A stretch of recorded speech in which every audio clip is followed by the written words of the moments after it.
Okay, Assalamualaikum. Mamu handsome Zamin Omar. Okay, hari ni Mamu nak review lens. Pertama kali untuk hari ni Mamu review lens Sony. Okay, lens Sony ni lens model mana ada? Sekejap. 55-210mm. Dan minta maaf, review ni hanya cerita pasal dia. Dia tak ada gambar, sampel apa semua. So, siapa-siapa yang nak buat rujukan boleh. Kalau yang tak nak buat rujukan, minta maaf. Dan jangan berhenti tu hampa tolong klik subscribe, like, kemudian boleh komen apa-apa benda yang hampa nak komen dekat ruang komen. Sebab tujuan nak suruh hampa subscribe ni, di sebalik video-video video ni ada video-video lain yang Mamu buat tentang Nikon, Canon, atau tip dan sebagainya. Hampa boleh tengok dalam channel Mamu. Okey. Moga-moga ilmu ni boleh hampa gunakan. Okey, kita sambung. Lens ni model 55-210mm, dia E-mount yang tertulis kat sini okey. Yang tertulis kat sini dia E-mount, kemudian f4.5-6.3. Aperture 55-210. Habis tu aperture dia 4.5-6.3. Itu dia OSS. OSS ni bermaksud dia ada stabilizer. Bila kita ambil gambar slow. Bila kita ambil gambar slow tu, dia boleh kurangkan gegaran. Okey. Filter trik dia 49mm. Mamu cukup tak suka dengan filter trik 49mm sebab biasanya susah sikit nak dapat. Kemudian dia mahal sikit untuk filter lah. Cuma kebaikan lens ni dia sangat ringan. Okey, sangat ringan. Dan Mamu akan cerita tentang kehebatan Sony. Dia E-mount ni dia tak boleh pakai dekat yang body full frame, contoh A7, kalau Mamu salah minta maaf lah, A9 apa semua dia tak boleh pakai. Dia kena pakai contoh kat body A6000, A5001, A6005, atau pendek kata yang sensor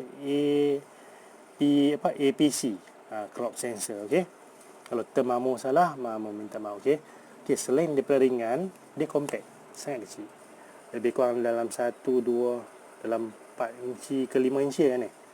Okey, bila kita zoom dia macam ni. Dia ringan, super soft. Okey, smooth. Nak manual focus, kita boleh pusing ni. Yang ni untuk zoom. Okey, apa keistimewaan lens Sony? Tak kisahlah lens ni atau zaman dia Dslr dan mirrorless yang baru, yang lama. Okey, Sony ni dia ada satu perangai dia. Okey, yang mana Mamu test, Mamu terkejut bila kita compare dengan lens Nikon dan Canon. Kalau third party macam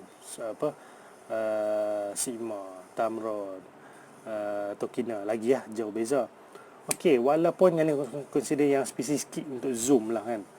Okey, walaupun aperture dia 4.5-6.3, dia bukan yang version 2.8, dia punya sharpness, dia punya color, itu senang ambil dia macam ni, tanpa diragu-ragu. Okey, hampa nak beli second hand, hampa nak beli baru, macam ni. Gambar dia sangat cantik, gambar dia sangat sharp. Kalau compare dengan Nikon, dengan Canon, kena tinggal bye-bye, jauh-jauh. Yang ni satu keistimewaan dia. Habis tu, kalau untuk kita buat stop, berjalan-jalan, apa semua, yang ni sesuai sebab apa? Dia ringan. Kemudian, sport fotografi, wildlife fotografi, yang baru nak start, tak ada bajet, hampa boleh guna ni tau. Nampak je rupa macam ni, mustahil lah kata dia boleh terus gambar dia lawa macam lens 5-60 ribu kan. Tapi macam ni, specialist. Untuk wildlife, untuk sport yang outdoor, yang siang, matahari cukup, pencahayaan cukup, hampa boleh cuba yang ni weh. Dia punya kick dia, kamu tak tahu nak cerita. Sangat bagus, sangat hebat lens ni. Siapa-siapa yang pernah pakai mesti bersetuju. Siapa yang tak pernah pakai, hampa boleh cuba beli. Okey. Habis tu kalau untuk kita nak guna dia indoor ni dia kurang sesuai lah, sebab indoor ni pencahayaan tak cukup, speed akan down sebab aperture dia starting dengan 4.5. Dia bukan start dengan 2.8, 1.4 kan. Bukan start dengan 1.8 ke kan.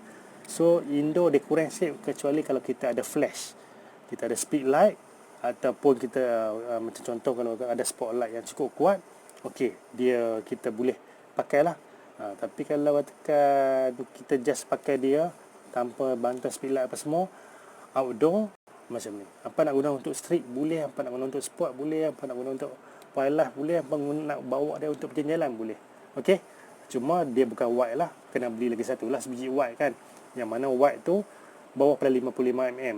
Contoh 1855 sebagai contoh. Pakai dua lens. So jimat daripada nak keluar berbelas-belas ribu pakai biasa ni. Yang ni second hand dia ratus-ratus. Mamu tak sure harga market price dia betul-betul. Macam nak tahu? Masuk dalam mudah.com kan, atau Facebook, apa type je model ni. Tengok lah. Tengok harga tu, membeli agak lah. Okey. Okey, sekian takat tu je video Mamu. Kalau kesalahan Mamu minta maaf.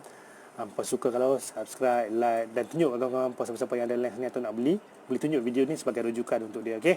Sekian. Bye bye.